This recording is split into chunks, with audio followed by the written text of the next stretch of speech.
కేసీఆర్ గారు ఉన్నప్పుడు డిపెండెంట్ ఉద్యోగాలు తెచ్చిండ్రు. నాటి చంద్రబాబు గారు డిపెండెంట్ ఉద్యోగాలు రద్దు చేస్తే దాన్ని పునరుద్ధరించి 16,500 మంది కార్మికుల పిల్లలకు ఉద్యోగాలు ఇచ్చింది కేసీఆర్ గారు, బీఆర్ఎస్.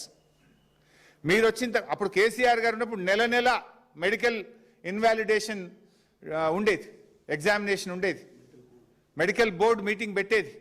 కానీ కాంగ్రెస్ వచ్చినాక ఆ బోర్డు మీటింగ్లు అంతా కూడా 2-3 అయినాయి. కేసీఆర్ గారు 16,500 ఉద్యోగాలు ఇస్తే మీరు పెట్టిందే 2 సార్లు మెడికల్ బోర్డు, అందులో 95% రిజెక్ట్ చేసి 100 మందికి కూడా ఉద్యోగాలు ఇవ్వలే. మీరు కార్మికులను మోసం చేస్తున్నారు. మీరు కేసీఆర్ గారు అసెంబ్లీలో ఒకసారి సింగరేణి కార్మికుల గురించి గొప్పగా మాట్లాడినారు. నేనున్న అసెంబ్లీలో ఆ రోజు, అరే వాళ్ళు పాపం దుమ్ము ధూళి అండర్ గ్రౌండ్లో ఆక్సిజన్ లేని చోట పోయి ప్రాణాలకు తెగించి కొట్లాడతారు, వీళ్ళకి మంచి వైద్యం అందాలని కేసీఆర్ గారు ఆలోచించారు.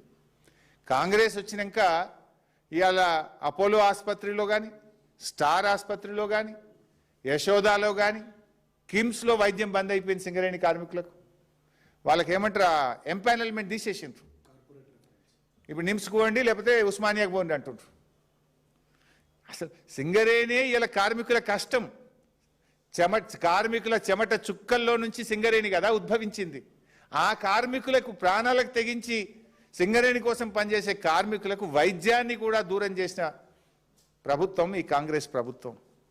అరే కొన్ని వేల మందికి కేసీఆర్ గారు ప్లాట్లు ఇచ్చిండ్రు, సింగరేణి ప్లాట్లు ఇచ్చి రెగ్యులరైజ్ చేసి వాళ్ళని ఒక ఇంటి వాళ్ళుగా కేసీఆర్ గారు చేస్తే 2 ఏళ్లలో కాంగ్రెస్ ప్రభుత్వం ఒక్క ప్లాట్ అన్ని ఇచ్చిందా? ఒక్కరికన్నా సర్టిఫికేట్ ఇచ్చిందా?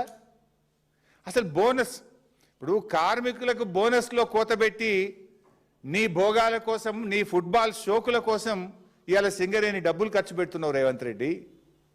కార్మికుల బోనస్లో కోతబెట్టినావు. సింగరేణి అభివృద్ధి పేరిట పక్కకు పెట్టిన 6,000 కోట్ల లెక్క సంగతి కూడా త్వరలో బయట పెడతాం. ఒక్కొక్క సంవత్సరం 6,394 కోట్లు సింగరేణికి ప్రాఫిట్ వస్తే కేవలం 2,360 కోట్లు మాత్రమే ప్రాఫిట్ చూపించి దాంట్లోనే వాటా ఇచ్చినావు. నువ్వు ఏమనంటే పెట్టుబడి పెడతాను, పెట్టుబడి పెట్టింది లేదు, సింగరేణి వృద్ధి జరిగింది లేదు. అంటే కార్మికులకు బోనస్లో మోసం, వైద్యంలో దగ, మెడికల్ ఇన్వాలిడేషన్ డిపెండెంట్ ఉద్యోగాల్లో దగ, కార్మికులకు ఇంటి స్థలాలు ఇవ్వడంలో దగ. మీరు మాత్రం సింగరేణి డబ్బును ఇష్టం ఉన్నట్టుగా సైట్ విజిట్ సర్టిఫికెట్లు పెట్టి 100,000 కోట్ల రూపాయల కుంభకోణాలకు మీరు పాల్పడతా ఉన్నారు. అందుకే మేము బాధపడేది ఒక్కటే, మా కార్మికులు మాకు ముఖ్యం. సింగరేణి అంటే తెలంగాణ సిరుల గనిగా పేరుండేది, కానీ ఆ సింగరేణిని ఇవాళ స్కామ్ల గనిగా మార్చారు. మీరు కుంభకోణాల కేంద్రంగా ఆ సింగరేణిని మీరు మార్చారు. ఆనాటి యూపీఏ ప్రభుత్వం కోల్గేట్ స్కామ్ చేసింది, మరి నేటి మన కాంగ్రెస్ ప్రభుత్వం సింగరేణి కోల్ స్కామ్ పాల్పడ్డది. ఆనాటి బొగ్గు స్కామ్తోనే దేశంలో కాంగ్రెస్ ప్రభుత్వం పడిపోయింది. ఈ బొగ్గు స్కామ్తో ఈ రాష్ట్రంలో కాంగ్రెస్ పతనం ప్రారంభమైందని చెప్పి నేను చెప్పదలుచుకున్నా. ఇలా సింగరేణి కార్మికులు ఉద్యమంలో ప్రాణాలకు తెగించి కొట్లాడారు. వాళ్ళు సమ్మె చేస్తే బొగ్గు ఉత్పత్తి నిలిచిపోయింది. ఆ రోజు కేంద్ర ప్రభుత్వం దిగొచ్చింది, ఎన్టీపీసీకి బొగ్గు సరఫరా ఆగిపోతే విద్యుత్ ఆగిపోతుందనే ఒత్తిడి కేంద్రం మీద పెంచడంలో, తెలంగాణ సాధనలో సింగరేణి కార్మికుల కష్టం ఉన్నది, పోరాటం ఉన్నది. ఇలా కార్మికుల కడుపు కొడుతున్నావు, ఆ కార్మికుల నోరు కొడుతున్నావు, ఆ కార్మికుల చెమట చుక్కలను అవినీతిగా మార్చి మీరు కోట్ల రూపాయలు కొల్లగొడుతున్నారు. అది మా బాధ.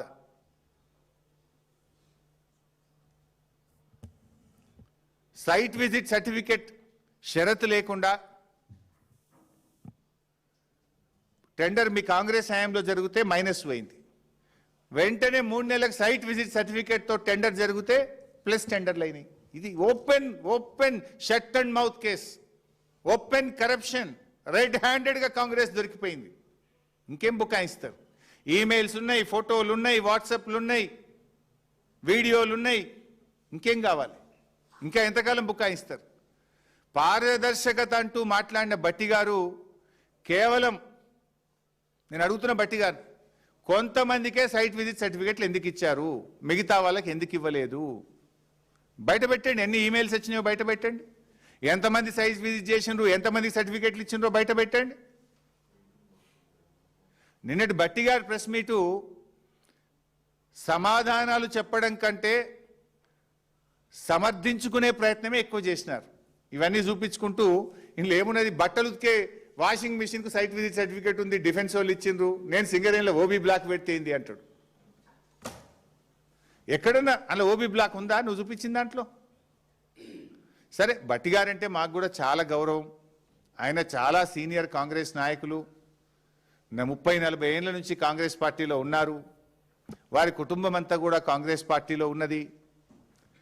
అత్యున్నత హోదా పొందే అవకాశం ఉన్నటువంటి నాయకుడు బట్టి గారు. ఆ అత్యున్నతమైన హోదా పొందడానికి అందరికంటే ముందు వరుసలో ఉండేటువంటి నాయకుడు బట్టి గారు. మాకు కూడా గౌరవం ఉంది. కానీ నేను చెప్పదలుచుకున్నది ఒక్కటే బట్టి గారికి, బట్టి గారు మీరంతా అపారమైన అనుభవం గల నాయకుడు, అత్యున్నత హోదా అందుకోవడానికి అనుభవం ఉన్నటువంటి అర్హత ఉన్నటువంటి నాయకులు మీరు. దయచేసి మీరు రేవంత్ రెడ్డి గారి కళ్ళల్లో ఆనందం కోసం పనిచేయకండి. రాష్ట్ర ప్రజల కళ్ళల్లో ఆనందం చూసే విధంగా పనిచేయడం ఒక సీనియర్ నాయకుడిగా మీ బాధ్యత అని నేను చెప్పదలుచుకున్నా. అందుకే మీ కాంగ్రెస్ పాలనలో జరిగిన బొగ్గు స్కామ్లో ఒక సిట్టింగ్ జడ్జి చేత, సుప్రీంకోర్టు హైకోర్టు సిట్టింగ్ జడ్జి చేత లేదా సిబిఐ చేత విచారణ జరపాలని చెప్పి నేను డిమాండ్ చేస్తా ఉన్నా. రేవంత్ రెడ్డితో మాట్లాడితే ఏమవుతుంది? నువ్వు ఏమంటున్నావు? ఉత్తరం రాయి, నేను రేవంత్ రెడ్డితో మాట్లాడి చెప్తా అంటున్నావు. అరే, కుంభకోణానికి సూత్రధారి పాత్రధారి అంతా రేవంత్ రెడ్డి అంటే నువ్వు ఆయనతో మాట్లాడటానికి దొంగ చేతికి తాలపు చెల్లిచ్చినట్టు కదా ఇది. అందువల్ల ముఖ్యమంత్రి స్థాయి వ్యక్తి మీద విచారణ జరగాలంటే అది కేంద్ర ప్రభుత్వ స్వతంత్ర ప్రతిపత్తి కలిగిన సంస్థ విచారణ జరపాలి. సెంట్రల్ విజిలెన్స్ కమిషనా, సిబిఐయా, ఒక సుప్రీంకోర్టు సిట్టింగ్ జడ్జి చేతనా, ఆ స్థాయిలో జరపండి. అందుకే నేను కేంద్ర మంత్రి గారికి లేఖ రాశాను. సరే, ఇంకా కొన్ని విషయాలు ఉన్నాయి, నేను మళ్ళీ నెక్స్ట్ రౌండ్లో చెప్తే ఇలా ఎక్కువైతున్నాయి. కేంద్ర ప్రభుత్వం పంపిన కమిటీ ఎవరు, ఆ కమిటీలో ఉన్న వాళ్ళకు వీళ్ళకున్న సంబంధాలు ఏంది, వాళ్ళు కూడా ఎట్లా కుమ్మక్క అవుతుండ్రు, ఆల్ దోస్ డీటెయిల్స్ నేను మళ్ళీ చెప్తాను. సో నేను ఫైనల్గా మళ్ళీ చెప్పేది ఒక్కటే, ఈ సైట్ విజిట్ సర్టిఫికెట్